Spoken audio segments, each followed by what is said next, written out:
नमस्कार दोस्तों, आज के हमारे इस वीडियो में हम आपको भाई दूज के त्योहार की कहानी सुनाने वाले हैं। दोस्तों, एक समय की बात है। एक बुढ़ी अम्मा थी। उनके एक बेटा और एक बेटी थी। बेटी की शादी हो चुकी थी। एक दिन भाई दूज के त्योहार पर बेटे ने बहन के घर जाने का आग्रह किया तो बुढ़ी अम्मा ने कहा, बेटा, तेरी बहन तो बड़ी कलिया है, वो हर वक्त लड़ती है, तू उसके घर जाकर क्या करेगा?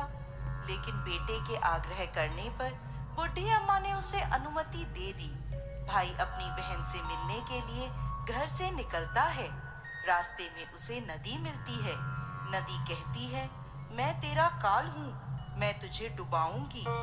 तब भाई कहता है, मैं कई साल बाद अपनी बहन से मिलने जा रहा हूँ, उससे मिलके आने दो, फिर वापस आते वक्त तुम मुझे डुबा देना। तो नदी मान जाती है और उसे रास्ता दे देती है। थोड़ा आगे बढ़ता है तो रास्ते में उसे सर्प मिलता है। सर्प कहता है, मैं तुझे डसूंगा।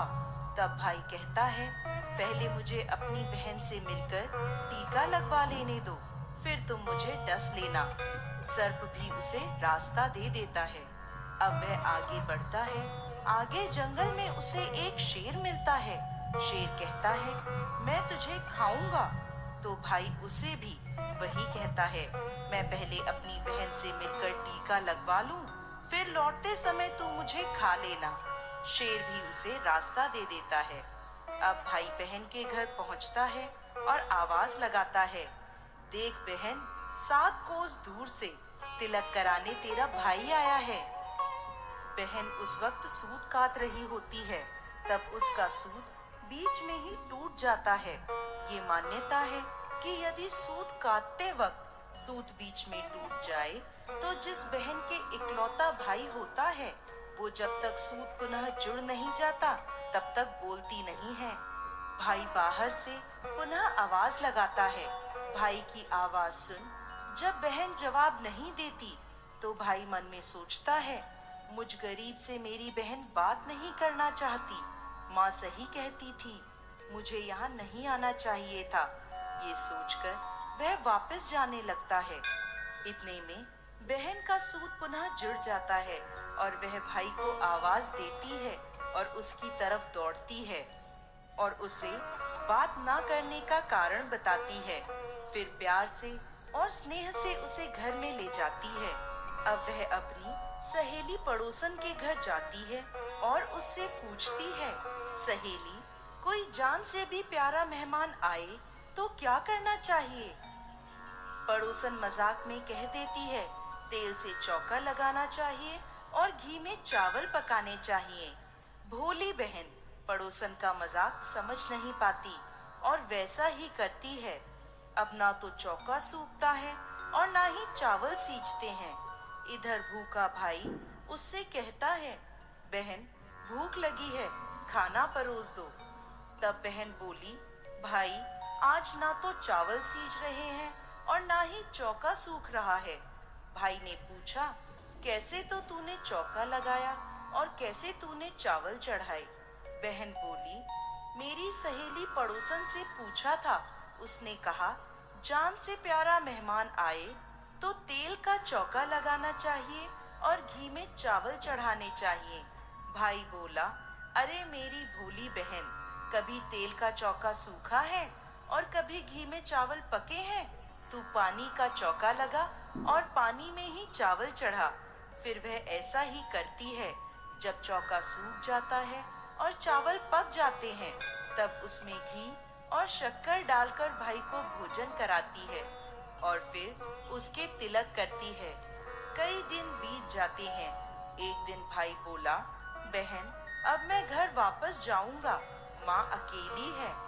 अगले दिन सुबह बहन जल्दी उठकर गेहूं पीसकर भाई के लिए लड्डू बनाती है और कुछ लड्डू बच्चों के लिए रखकर अपने भाई को विदा करती है।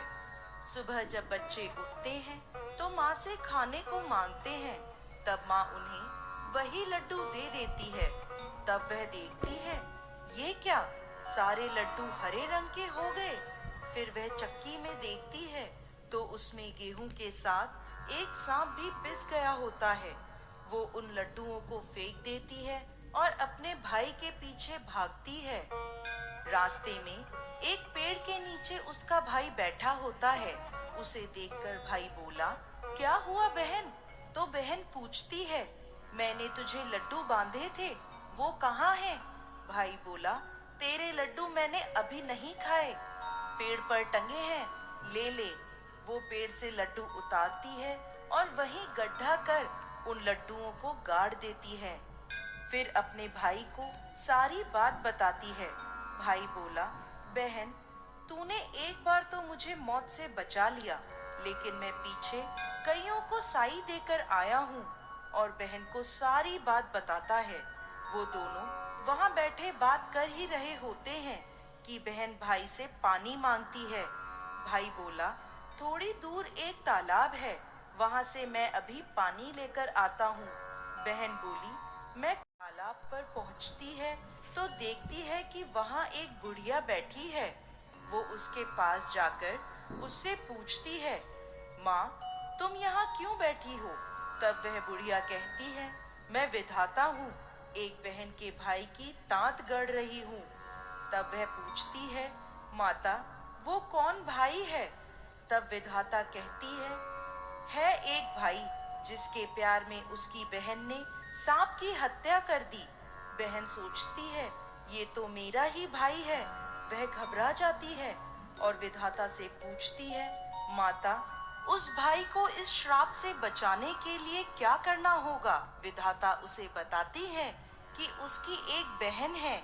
जब वह उसे गालियां दे और उसकी शादी होने तक यदि वह हर घात को टाल देती है तो उसका भाई बच सकता है।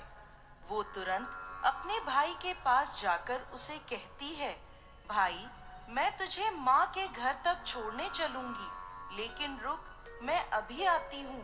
और वो शेर के लिए मांस, सांप के लिए दूध और नदी के लिए ओढ़नी लाती है और दोनों भाई बहन आगे बढ़ते हैं। रास्ते में उन्हें पहले शेर मिलता है। जैसे ही वो भाई को खाने के लिए आगे आता है, बहन उसके आगे मांस का टुकड़ा डाल देती है। शेर मांस के टुकड़े को खाने में लग जाता है और दोनों भाई बहन आगे चलते हैं। आगे उन्हें वो सांप मिलता है। जैसे ही सांप उसे डसने के लिए आगे आता है, बहन सांप के आगे दूध का प्याला रख देती है। सांप दूध पीने लगता है। वह दोनों अब आगे चलते हैं।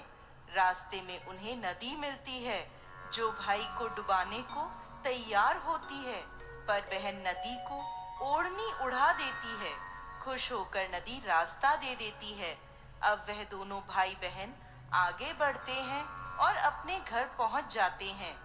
बेटी को देखकर माँ खुश हो जाती है, पर बहन उसी समय भाई को गाली देने लगती है। तब माँ बेटी से कहती है, इस कलिया बहन को क्यों ले आया? तब भाई बोलता है, माँ, बहन तो बहुत अच्छी थी, पता नहीं घर आते ही इसे क्या हो गया। थोड़े दिनों में भाई का रिश्ता आता है। तब सब कहते हैं, बहन पागल तो है पर भाग्यवान है। पर जब ससुराल वाले सगाई की मिठाई लाते हैं तो बहन कहती है, इसकी मिठाई क्यों बांटते हो, पहले मेरी बांटो। कई बड़े बुजुर्ग बोले, इसे भी भाई के साथ बिठा दो। सगाई शुरू होती है। वहां आग लग जाती है। बहन को तो पता ही था कि उसके भाई की घात है। उसने तुरंत ही वह आग बुझा दी। अब कुछ दिन बाद शादी के कार्यक्रम शुरू होते हैं, परंतु बहन हर समय भाई के साथ रहती थी। जब भाई की निकासी होने लगी तब बहन बोली, अरे इसकी निकासी क्या करते हो, पहले मेरी निकासी करो और इसे पीछे के दरवाजे से लेकर जाओ। बहन के इतना कहते ही आगे का दरवाजा टूटकर गिर जाता है। सब कहते हैं, भले ही बहन कलिया है पर बराबर भाई की जान बचा रही है। जब भाई फेरों में बैठता है तो फिर बहन कहती है, इसकी जगह मैं फेरों में बैठूंगी। शादी के बाद जब दूल्हा दुल्हन की रात जागती है तो बहन कहती है, इसकी नहीं, पहले मेरी रात जगाओ। कई लोग बोले, बीच में पर्दा लगाकर इसे भी साथ में सुला दो। रात में जब भाई भाभी सो जाते हैं तब वहां एक सांप आता है। बहन तो तैयारी में ही बैठी थी। वह उसे पकड़कर टोकरे में रखकर सो जाती है। आज वह कई दिनों में निश्चिंत होकर सोती है। इधर उसकी माँ सोचती है, बेटी के उठने से पहले ही मेहमानों को विदा कर देती हूँ, वरना फिर शोर मचाएगी।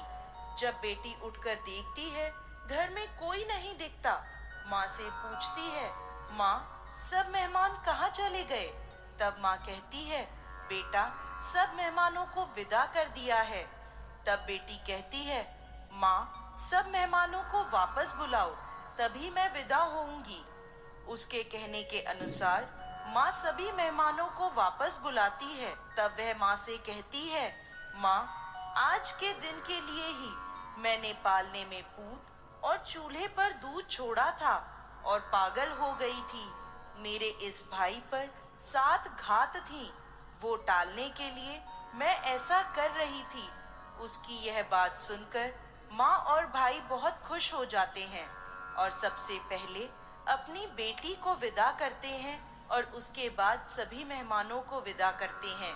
इस दिन के बाद से ही हर बहन अपने भाई की लंबी उम्र की कामना से भाई दूज का त्योहार मनाने लगी। इस दिन भाई को टीका करती हैं और यह कथा सुनती हैं।